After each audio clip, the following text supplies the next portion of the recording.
네, 안녕하세요. 경영학 특수문제 세미나 마지막 시간을 시작하도록 하겠습니다. 이번 학기가 마스크로 시작해가지고 마스크로 끝나는 것 같습니다. 여러분들을 끝내 한 학기가 다 끝나는 마지막 시간까지 대면 수업을 하지 못해서 굉장히 아쉽습니다. 어쨌든 경영 특수문제 마지막 시간 마무리를 하도록 하겠습니다. 경영학과 관련된 특수 문제를 한다는 것은 제목은 아마 여러분들 제목에서 볼 수 있듯이 경영학 속에 있는 일반적인 자금이라든지 또는 인사라든지 조직이라든지 또는 마케팅이라든지 또 영업이라든지 이런 일반적인 그 경영학과 관련된 문제들뿐만 아니라 그 속에 숨어 있는 여러 또 시대의 변화에 따른 여러 또 경영학에서 연구할 논제, 논문의 제목이죠. 논문의 제목 또 논문의 이슈들에 관해서 이번 학기 동안 다루는 그런 시간이었습니다. 한 학기를 총 정리하면서 제가 말씀드리고 싶은 것은 논문을 쓴다 또는 논문의 어떤 제목이나 토픽을 찾아낸다 또는 토픽을 찾아낸 이후의 이런 과정들은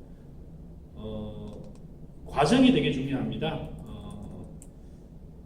프로세스가 99.9%입니다. 그래서 상당히 많은 우리 박사과정 학생들, 어쩌면은 지금 졸업하는 학생들 같은 경우에도 답을 가지고 이것의 답은 이겁니다라고 들고 오는 경우가 가끔 있는데 굉장히 당황스럽습니다.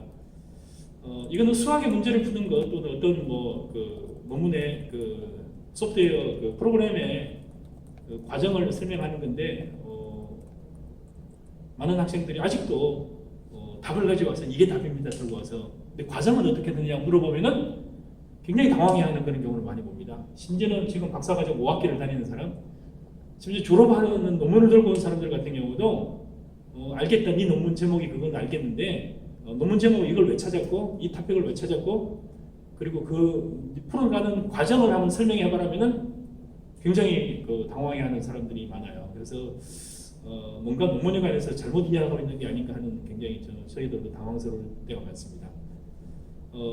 여러분들이 조그마한 방정식 문제를 푼다 하더라도 아니면 2차 방정식, 1차 방정식이든 아니면 여러분들의 함수 문제를 풀든 또 여러분 통계 문제를 풀든 어떤 문제를 딱 주고 나면은 이거의 답이 뭐냐 그 결과는 어떻게 되냐 이렇게 물어보지만 그 결과 속에는 어떤 과정을 통해서 그 답이 나왔느냐를 설명을 해줘야 되는 거죠. 근데 상당히 많은 경우는 어깨너머로 친구 답을 보고 16입니다, 70입니다, 어떻게 답을 얘기를 해요. 그래? 그렇구나. 그러면 70이가 어떻게 나오니 하면은 몰라요 이렇게. 최근에도 어떤 학생들이 이제 졸업을 앞둔 학생들인데 논문을 쓰겠다고 어떤 사람들은 이래요. 논문회 같은 경우는 우리 학교 과정들 보면은 상당히 많은 학생들이 6학기에 졸업을 하기도 하고 또 7학기나 8학기에 또 한두 학기 늦어서 졸업을 하기도 합니다. 그래서 다른 학교보다는 좀 졸업을 저희가 좀 관대하다고는 그렇지만 좀 이렇게 특별하게 형식과 요건이 내용이 맞춰지면은 대체로 잘 졸업을 시켜주는 그런 대학원입니다. 그러다 보니까 한 50% 내외 학생들은 6학기 만에 졸업을 하기도 하고요. 또 일부 학생들은 그다음 7학기, 8학기에 졸업을 하는데 6학기 친구들이 막 졸업을 하니까 나도 졸업을 해야지. 어떤 경우는 이래요. 사람들이 굉장히 다양하잖아요. 본인이 어떤 경우는 박사과정 다니면서 풀로 해서 이렇게 수업을 듣는 경우도 있고 어떤 경우는 이런 데는 업무도 굉장히 바쁘지만 하지만 또 학업을 중단할 수 없으니까 계속 학교를 따라다니면서 그 대신 논문과 관련된 진로를 조금 늦어요. 늦으면 조금 늦게 졸업하면 돼요. 한 학기나 두 학기. 그런데 다른 친구들이 6학기 졸업하니까 또 7학기 졸업하니까 나도 빨리 해야 되겠습니까? 사실은 그 3층 건물을 짓는다 했을 때 지하를 하고 1층을 다지고 2층을 다지고 3층을 다지고 그 다음에 어떤 디자인을 하고 등등을 기본으로 생각을 하잖아요. 근데 논문도 막 같은 과정이에요. 본인이 연구할 토픽에 관해서 고민도 하고 또 본인이 연구할 논제나 선행 연구나 이런 것도 살펴보고 그러고 나서 본인이 여러 그 과정들 속에서 본인의 인사이트를 가지고 또는 본인의 어떤 그 경험이라든지 또 연구 결과를 가지고 본인 토픽을 선정하고 그 이후에 여러 진행 과정을 하면 되는데 A라는 친구는 차근차근 해가지고 뭐 1부터 1, 2, 3, 4, 5, 6, 7, 8, 9 해가지고 70, 80, 90, 99.9 해가지고 거의 다 완성이 됐어요. 이 친구는 여러 사정으로 인해서 준비가 거의 안 됐어요. 사실은 10밖에 안 됐는데 99.9 한 친구하고 똑같이 나도 6학기에 졸업을 해야 되니까 막 제발 좀 졸업하게 해주세요. 졸업을 하게 해주는 게 중요한 게 아니라 사실 한 이유가 더 문제예요. 토픽도 문제고 본인 내용도 부실하고 또 본인 자신이 자신감이 없으면은 졸업 이후에 그 논문이 굉장히 가치가 없어요. 네 졸업 논문에 대해서 얘기를 해봐라 하면은 이 사람 도움을 받아서 잔뜩 아니면 뭐 이렇게 해서 썼는데 박사 논문만 가지고 있고 논문에 관한 과정이 다 생략돼가지고 저도 박사 논문을 제출해서 졸업했습니다까지는 하면은 차근차근 준비를 해서 졸업한 학생과 허겁지겁 받고 나도 제발 졸업시켜주세요. 뭐 해야 됩니다 해서 하는 친구들하고는 졸업 논문을 제출한 이후부터 준비를 해서 나간 학생은 그때부터 자신감을 가지고 굉장히 그 사회적으로나 여러 학문적으로도 굉장히 좀 잘 자신감 있게 접근하는 대신에 부실하게 막 해서 졸업은 했는데 그 졸업 논문에 관해서 얘기하지도 못하고 그 과정에 관해서 얘기를 하지도 못하고 얘기거리도 없고 이렇게 하는 친구들은 굉장히 졸업한 이후에 졸업 논문을 감추기 바빠요. 그래서 사실 졸업 논문들은 뭐 등재도 하고 졸업 논문을 써서 하지만 실제로는 그 과정이라는 걸 잃어버리고 결과물만을 가지고 굉장히 이렇게 밖으로 얘기를 하려다 보면은 얘기할 거리도 없고 자신감도 없어요.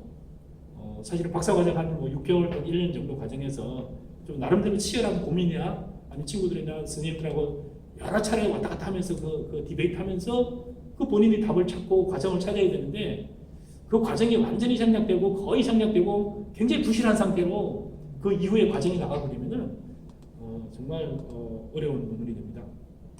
최근에도 논문 심사를 하다 보니까 뭐 공유경제라는 굉장히 좋은 토픽을 가지고 논문을 썼어요. 공유경제를 가진 그 공유경제와 관련해서 특히 숙박업소 공유와 관련돼서 이용을 해본 적이 있느냐, 에어비앤비 같은 거 얘기하는 거겠죠. 기타 그런 유사한 것들을.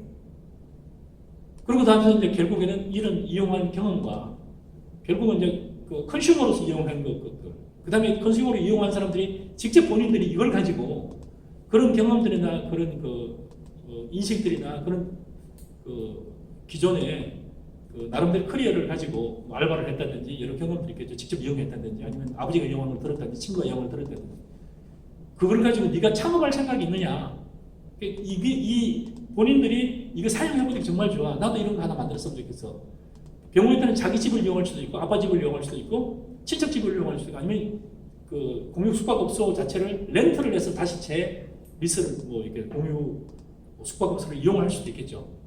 근데 그런 거를 가지고 그다음에 너는 이런 걸 가지고 직접 본업을 창업할 생각이 있느냐? 본업 창업 의지와 의향과 근데 부업 창업 의향을 관련해서 논문을 쓰겠다고 해서 썼는데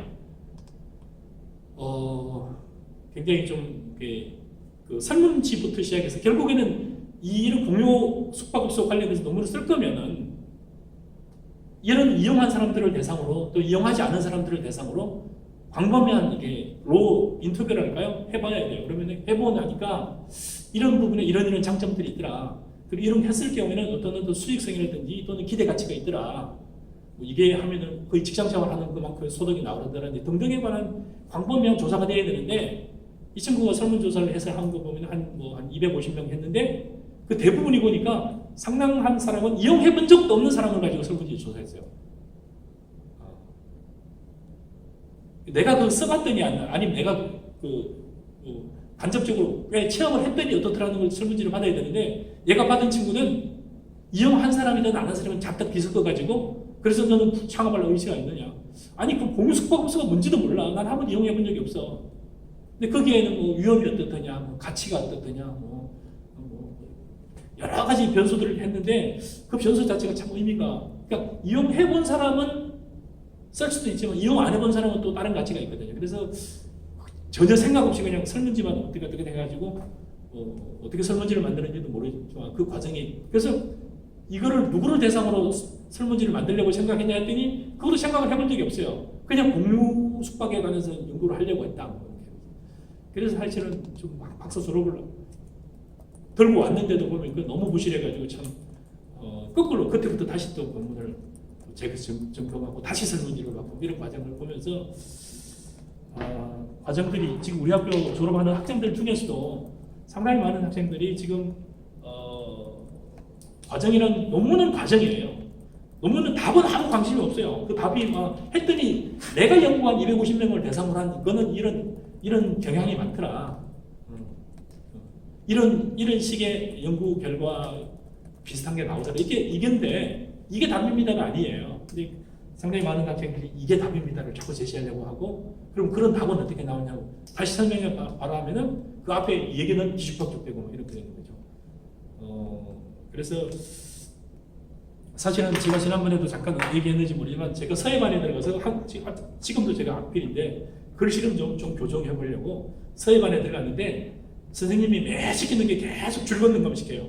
옆으로 줄 긋는 거, 아래로 줄 긋는 거. 이걸 한 달 이상 시키길래 저는 대충해서 진도를 나가버렸어요. 나중에 몇 달이 지나고 한 1년쯤 지나고 보니까 제 글씨가 제일 여전히 악필이에요. 나머지 친구들은 차분하게 쓰고 그 다음에 한일자 쓰고 그 다음에 이렇게 날일자 쓰고 하는 친구들은 상당히 진도가 많이 나가가지고 지금도 붓글씨를 굉장히 잘 쓰더라고요. 저는 제 마음대로 막 썼는데 결국에는 아무런 결과물도 못 내는, 나름대로 전시회를 했는데 제 글씨가 제가 봐도 제일 못 썼어요. 그래서 제가 그 고등학교 전시할 때 제 글씨를 막 가리고 싶었던 그런 기억이 나요. 그래서 제가 저희 고등학교는 검도하고 유도를 고등학교 때부터 배워야 되는 거예요. 그래서 검도를 하는 친구는 독일어를 해야 되고, 그다음에 이제 프랑스 유도를 하는 친구는 프랑스어를 하는 이런 교차하는 그런, 그러니까 외국어 제2외국어 하나하고 검도하고 유도 운동을 하나씩 하는 그런 게 있어요. 저는 독일어를 하고 검도를 배웠어요. 거의 2년 반, 3년 정도 검도를 했는데요. 검도하면 생각나는 게 뭐죠? 이게 죽도 아시죠? 죽도 가지고 탁 하면은 생각나는 게 저도 어릴 때 무협지도 보고 영화도 보고 했으니까 제가 검도반을 택했던 이유는 제가 한 2, 3년 배우고 났을 때는 막대기 하나만 들고 나서도 뭔가 재주를 부릴 수 있는 그런 걸 가지고 굉장히 기대를 했는데 2년 동안 제가 한 거는 무릎 꿇고 있는 시간이 90%였고요. 그 다음에 이게 앞으로 전진, 뒤로 전진 이것만 거의 2년 동안 했어요. 바꿔 얘기하면은 3년 내내 내가 꿈꾸던 대련은 단 한 번도 한 적이 없어요. 한 번도 안 시키더라고요. 그분이 일제시대 때 유도를 검도를 배우신 분들인데, 그래서 한참 투덜거렸는데 1년 정도 졸업하고 나서 1년 정도 있다가 사고가 발생했어요. 우리 졸업한 친구 중에 약간 이렇게 그냥 좀 노는 친구가 있었는데 그 친구가 고등학교 졸업하고 나서죠. 그 이후에 그 친구가 왔다 갔다 하다가 술집에서 이렇게 싸움 비슷한 게 붙었는데 결국엔 무슨 일이 있어가지고 여자친구를 이렇게 막대기로 때려서 죽였어요. 한 번도 우리는 대련을 배운 적도 없다니까요. 막대기는, 그러니까 이거는 사실은 이 정신이고 과정인데, 그래서 그 검도 선생님께서 지도했던 것도 거의 검도 시간에 대부분 무릎 꿇고 앉아있는, 자부장처럼 앉아있는 게 대부분이었는데, 어쨌든 그 친구가 그 여자친구를 이렇게 막대기로 내려쳐서 살인을 하는 사건이 발생했을 정도로. 그래서 실제로 유도를 배운 데도 마찬가지예요. 유도를 배운 친구들도 유도 배우는 그 2년 대부분이 거의 떨어지는 낙법만 배우는 거예요. 그리고 이게 몇 가지 기초만 배우지 유도 대련은 거의 마지막에 가서 약간 시범 삼아서 이게 붙들고 이게 약간 하는 정도에서 끝났던 것 같아요. 3년을 배우는데도 그랬거든요. 그래서 실제로도 유도의 기초는 실제로는 막 떨어지는 그다음에 그다음에 기술은 그다음에 기술인데 검도도 마찬가지죠. 대부분은 이제 앉아서 정신을 수양하는 것, 그다음에 일어서서 이렇게 앞으로 전진 뒤로 전진하면서 약간의 스텝을 밟는 정도.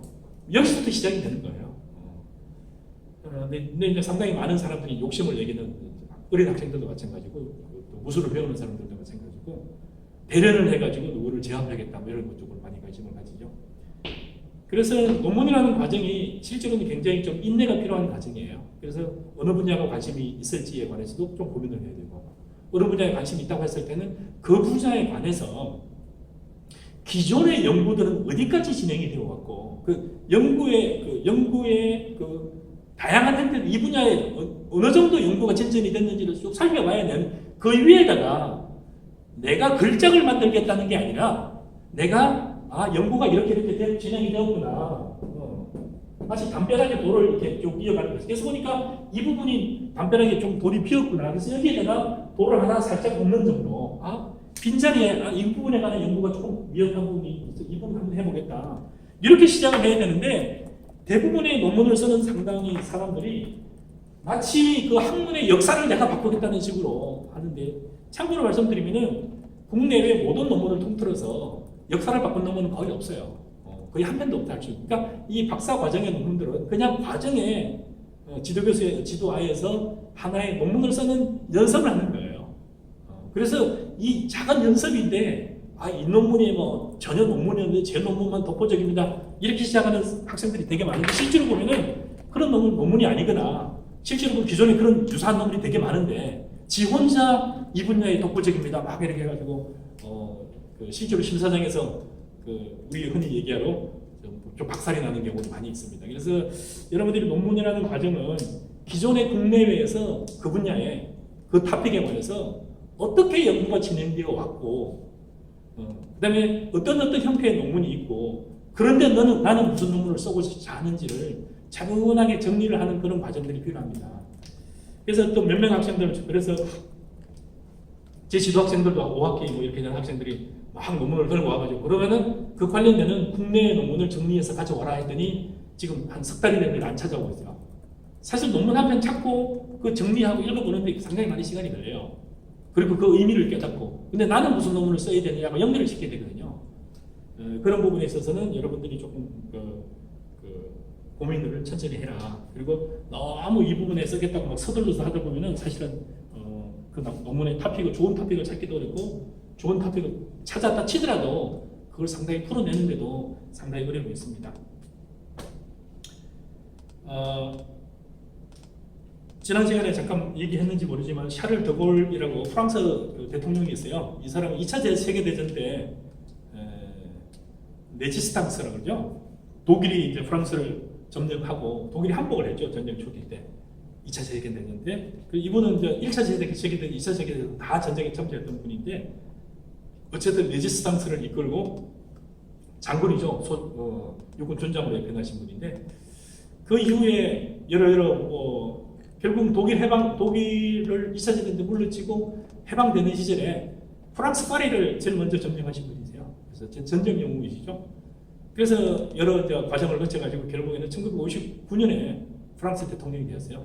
1969년에 물러나셨는데 대통령 되는 시절에 굉장히 압도적인 좀 지지를 얻고 대통령이 되었는데 대통령이 하는 과정에서 여러 좀 정치적인 문제들 때문에 크게 잘 인기를 유지하지는 못하고 결국 59년에 이제 은퇴하시고 결국에는 한 2, 3년 있다가 자서전을 쓰시다가 마무리하기 전에 돌아가셨는데 어쨌든 심장마비로 돌아가셨는데 이분이 이제 한참 돌아가시고 나서 수십 년이 지나고 90년대, 2000년대 오늘날까지는 굉장히 존경을 받고 있는데 이유가 뭐냐면은 이분이 대통령 하던 시절에 쌓았던 여러 산업 정책들이 있는데 그 대부분이 원자 정책론은 원자 폭탄에 관련된 것들이죠.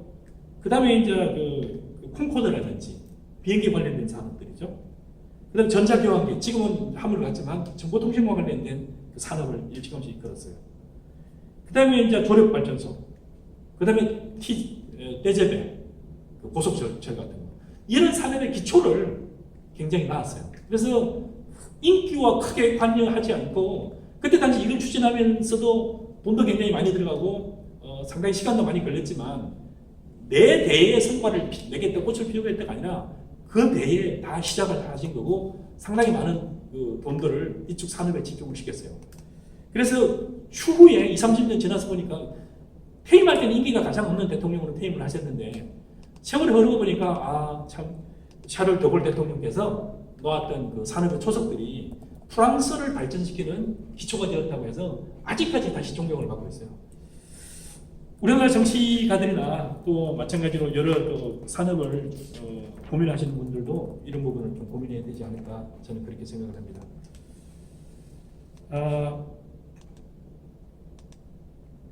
개혁 특수 문제와 관련해서 이제 우선 제가 한 두 가지를 조금 더 얘기하겠다 그랬는데 첫 번째는 글로벌과 관련된 얘기예요. 하나는 글로벌과 관련된 얘기고 하나는 미래와 관련된 얘기들에 관해서 잠깐 얘기를 나누고자 합니다. 첫 번째 글로벌과 관련된 부분에 관해서는 여러분 이제 논문을 쓰거나 토픽을 선정하거나 할 때 결국은 대부분은 보면 이제 그 경영학은 성과에 크게 많이 이제 결국에는 경영학을 연구하는 목적 자체도 성과에 영향을 미치는 요인들이 뭐고 어떤 부분들이 굉장히 중요하느냐, 성과에 영향을 미치는 팩터들, 요인들을 찾아내고 그 요인들의 크기라든지 또는 뭐 이런 방향이라든지 등등을 연관시켜서 연구하는 학문이 학문이라고 제가 최시간도 말씀을 드렸는데요. 글로벌 관련돼서 사실은 이제 점점점 이제 여러분들이 논문들을 찾아보거나 어떤 변수들을 생각할 때 우선은 특정한 회사, 우리가 하는 것은 이제 그것이 경제가 아니라 개별 기업들은 글로벌적 요인이 이 기업 성과에 어떤 영향을 미칠 것인가 했을 때 어떤 기업들은 완전히 국내 내수만을 하기 때문에 글로벌과 관련돼서 그 영향을 전혀 안 받는 게 같이 느껴지게 돼요. 근데 최근에 코로나라든지 또는 중국의 제품들이라든지 다른 나라의 제품들이나 서비스가 바로 들어오고 또 바로 내가 하는 산업과 경쟁 관계에 있는 것들을 목격하게 됩니다. 예를 들면 그렇게 하다 보니까 글로벌이라는 게 원래는 이제 수출과 관련되는 실적이나 비중이나 이런 부분이 어떻게 되느냐, 또는 해외 업무에 경험이 있는 인력들이나 그러니까 그 기업이 해외 업무 경험은 어떻게 있는지, 수출 관련돼서 어느 정도 실적을 가지고 있는지, 수출 관련돼서 어떤 경험이나 실적이나 그런 축적된 노하우는 어느 정도 있는지 등등의 것들이 기본적인 거였는데요. 그다음에 최근에는 이제 기술 같은 경우도 우리나라 같은 경우는 외국에 실제로 기술을 수출을 하기도 하고 있죠. 상당히 많은 의류 업체들 같은 경우는 우리나라에만 의존하는 의류 회사들은 대부분 망했습니다. 실제로 상당히 많은 지금 살아남은 의류 업체들은 대부분 어디냐면은 생산 기지나 그 생산 시설의 대부분을 어디서 하냐면 한국에서는 핵심적인 R&D만 하고 컨트롤만 하고 결국은 어디서 하냐면은 방글라데시라든지 베트남이라든지 말레이시아라든지 인도네시아라든지 이런 나라들에서 결국에는 생산 시설이라든지 해외 제품에 또 그 나라에서 해서 우리나라로 온 게 아니라 거기서 만들어서 다른 글로벌로 수출을 한다든지, 그래서 글로벌 관련해서 어느 정도 지수라고 할 수 있죠. 글로벌 역량, 글로벌 지수 또는 글로벌 경험, 글로벌 관련 노하우 이렇게 쌓여 있느냐 이런 것들을 살펴보는 그런 팩터들을 하나의 여러분들이 이제 글로벌 관련해서 어떤 논문을 쓸 때 팩터로 따지면 어떨 거냐, 좋지 않을 거냐 이런 생각도 들고요. 그 다음에 사실은 글로벌 관련해서는 인바운딩도 있고 아웃바운딩도 있어요. 그러니까 해외로 나가는 것과 관련된 노하우가 어느 정도 쌓이는지, 수출과 관련된 노하우라든지, 그 다음에 해외에 나가는 것과 관련돼서 결국에는 기술 수출이라든지 인력 수출이라든지 뭐 등등과 관련된 것도 되게 많이 있고요. 해외에 나가는 부분과 관련해서 기술과 관련해서는 기술 수출도 있고 심지어는 로얄티, 그러니까 수출해서 그 기업이 해외로부터 얼마나 많은 로얄티를 받느냐. 역으로 보면 또 발전하는 게 글로벌을 하는데 로열티를 지불하는 것도 있어요. 글로벌 업무를 되게 많이 해요. 하는데 결국에는 상당히 많은 그 로열티를 지불한다든지. 그래서 로열티라든지 뭐 이런 부분들요. 그 다음에 이제 최근에는 기술 인력들을 데려오기도 하고 나가기도 하는데 실제로 상당히 많은 우리나라의 제조업체의 비중을 차지하고 있는 부분은 실제로는 외국인 근로자예요. 외국인 근로자도 글로벌의 글로벌 관련한 글로벌 자체만 팩터만 하더라도 수백 가지 팩터가 있어요. 그래서 외국인 근로자도 지금은 굉장히 큰 비중을 차지하고 있습니다. 대한민국을 평가를 할 때도 지금 굉장히 많은 심지어 대학을 평가를 할 때도 상당히 많은 비중을 차지하고 있는 대학 내에 글로벌 지수를 따져요. 이건 뭘로 따지냐면은 대학 내에 해외 논문을 얼마나 많이 쓰느냐, SCI 논문을 쓰느냐. 뿐만 아니라 또 해외 관련돼서 R&D를 얼마 정도 많이 하느냐, 특허나 이런 관련돼서.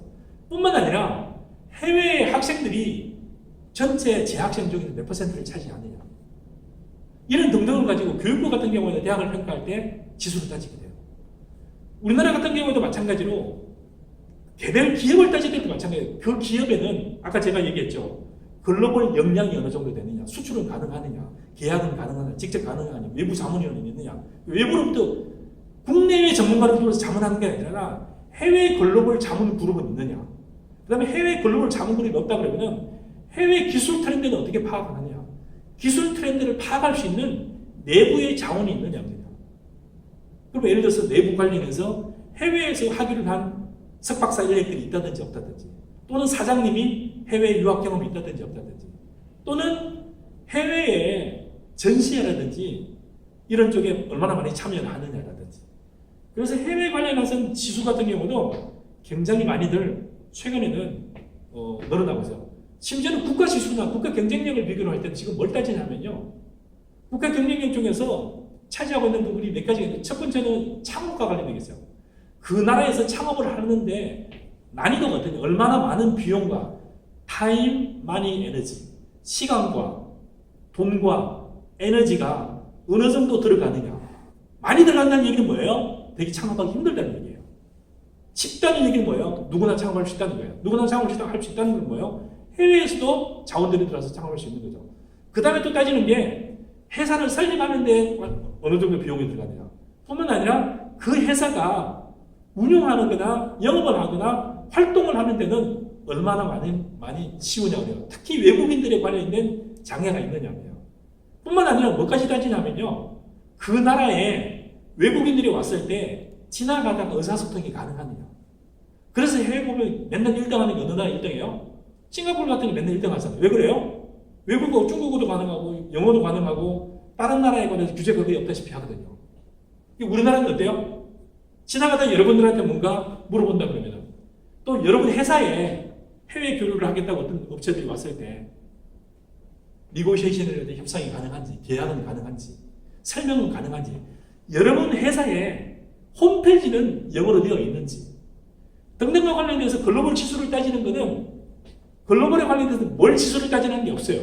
만약에 여러분이 글로벌 팩터를 가지고 난 논문에 쓰겠다면요, 여러분 연구자가 해야 돼요. 최근에는 뭘 따질까 할 때는 또 최근에는 뭘 따질지를 또 고민해 봐야 돼요. 잠깐 쉬었다가 이어가겠습니다.